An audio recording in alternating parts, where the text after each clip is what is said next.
அடிக்க ஒரு முறை அல்லாஹ்விடம் கேளுங்கள், அல்லாஹும்ம அர்ஹம்னி அல்லாஹும்ம அக்ஃபிர்லி. அல்லாஹ்விடம் ரஹ்மத்தை கேளுங்கள், அல்லாஹ்வுடைய மன்னிப்பை கேளுங்கள். ரசூலுல்லாஹ் கடைசியா கேட்ட துஆ அதைத்தான். ஆயிஷா ரலியல்லாஹு சொன்னார்கள், என்னுடைய மடியில் ரசூலுல்லாஹ் துஆவை நான் குல்லு சூறாக்களை ஓதிக்கொண்டு ரசூலுல்லாஹ்வுடைய கையை எடுத்து தடாவிக்கொண்டே இருந்தேன். கடைசி நிமிடங்களில் ரசூலுல்லாஹ் என்னுடைய கையை தட்டினார்கள். நிப்பாட்டுங்கள் என்று சொன்னது போன்றிருந்தது. ரசூலுல்லாஹ் என்னை தடுத்தார்கள். நான் அவ்வளவு நேரமாக குல் சூறாக்களை ஓதி ரசூலுல்லாஹ்வுடைய உடம்பில் அவருடைய கையை அப்படியே தடாவிக் கொண்டிருந்தேன். ரசூலுல்லாஹ் தட்டினார்கள். போதும் என்று சொன்னது போன்றிருந்தது. ரசூலுல்லாஹ் நான் அப்படி ரசூலுல்லாஹ் என்னமோ சொன்னார்கள். நான் காதை கொண்டு போய் வைத்தேன். அல்லாஹும்ம அர்ஹம்னி, உன்னுடைய அருள் வேண்டும் யா அல்லாஹ் என்று கேட்டார்கள்.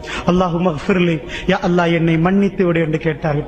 ரசூலுல்லாஹ் சொல்லிவிட்டு விரலை மேலே உயர்த்தினார்கள். அல்லாஹும்ம ஃபிர் ரஃபீக்கில் அலா, உயர்வான தோழர்களோடு என்னை சேர்த்து விடு என்று 3 தடவை சொன்னார்கள். ரசூலுல்லாஹ்வுடைய விரல் கீழே விழுந்தது. ரசூலுல்லாஹ் மரணித்து விட்டார்கள். அல்லாஹ்வுடைய நல்லடியார்கள் பெருமானார் கடைசியை கேட்டது, அல்லாஹும்ம அர்ஹம்னி, யா அல்லாஹ் எனக்கு அருள் வேண்டும் யா அல்லாஹ், உன்னுடைய அருள் வேண்டும் யா அல்லாஹ். இந்த இரவுகளில் 3 கடைசி இரவில் அல்லாஹ் ஜல்ல ஷானஹு வ தஆலா முதல் வானத்துக்கு வருகிறான். அவன் வந்து கேட்கிறான், என்னிடம் பாவ மன்னிப்பு கேட்பவர்கள் உண்டா? உங்களை நான் மன்னிக்கிறேன் என்கிறான். அவன் ரஹ்மான், அவன் இறங்கி வந்து விட்டான். நாங்கள் கேட்பதற்கு தயாரா? அல்லாஹ்வுடைய நல்லடியார், உங்களுடைய தேவைகள் என்னிடம் கேளுங்கள், நான் தருகிறேன் என்று அல்லாஹ் ரப்பல் ஆலமீன் சொல்கிறார். தஹஜ்ஜுத்